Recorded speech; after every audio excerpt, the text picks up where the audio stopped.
Je n'avais jamais fait un tirage de cartes. Concept plutôt intéressant.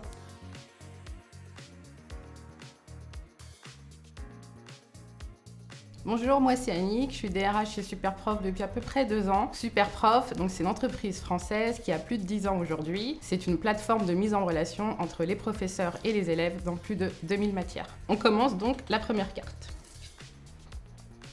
Le CSE. Très beau sujet pour moi puisque c'est là où j'ai commencé. Une chose importante pour moi, le CSE est incontournable dans une organisation. Ça permet de travailler l'ARH et le CSE, d'écouter les voix du terrain et de mixer tout ça pour réussir à trouver les meilleures solutions, les compromis pour les équipes. On n'est pas toujours d'accord, surtout. Et c'est ce qui fait la richesse et la force de nos échanges. Quand on arrive à trouver le bon angle et travailler en bonne collaboration, en bonne intelligence, ça peut faire de belles choses et j'ai pu le vivre dans plusieurs entreprises. On a un peu ce rapport de force entre les CSE pour les équipes, un peu les méchants pour la direction et la direction les méchants pour les salariés. Et je pense que c'est ce qu'il faut casser, cette dynamique, pour en faire quelque chose de constructif. Je vais aller sur la deuxième carte. Les potins.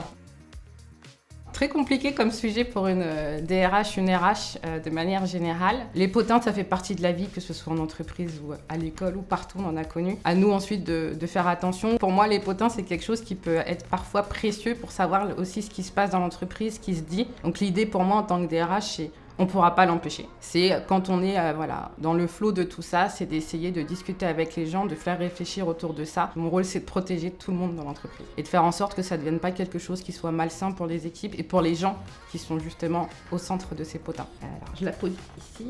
Alors, je vais en prendre celle du milieu. Ah, le quiet quitting.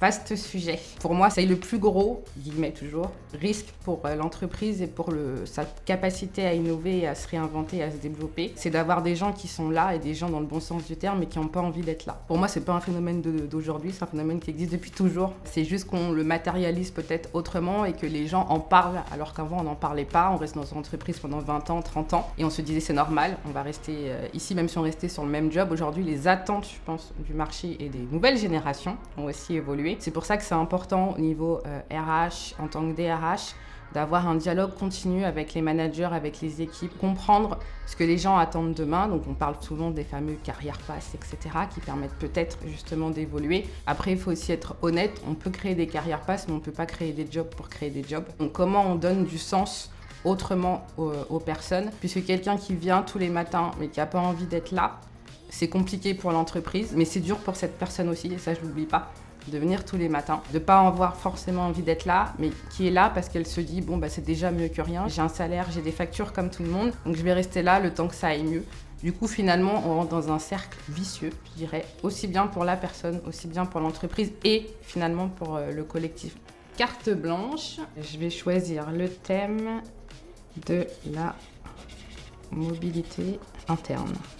Quand je suis arrivée chez Superprof, je suis arrivée toute seule. Donc je gérais toutes les ressources humaines de A à Z pour presque 200 personnes. Évidemment, c'était compliqué. Donc l'idée, c'était de créer une équipe à mon image. Du coup, mon objectif, c'est de les accompagner, de les former, parce que je crois vraiment fort en l'envie d'apprendre. On m'a donné ma chance un jour aussi, parce que même si j'ai fait des études RH, j'ai commencé quelque part. Après, il faut le mettre en place. Il faut surtout accepter ce que ça implique. Ça veut dire, en tant que DRH, s'engager, prendre position. Au-delà de la mobilité interne, c'est comment bousculer les lignes et se rappeler qu'une personne n'est pas qu'un CV.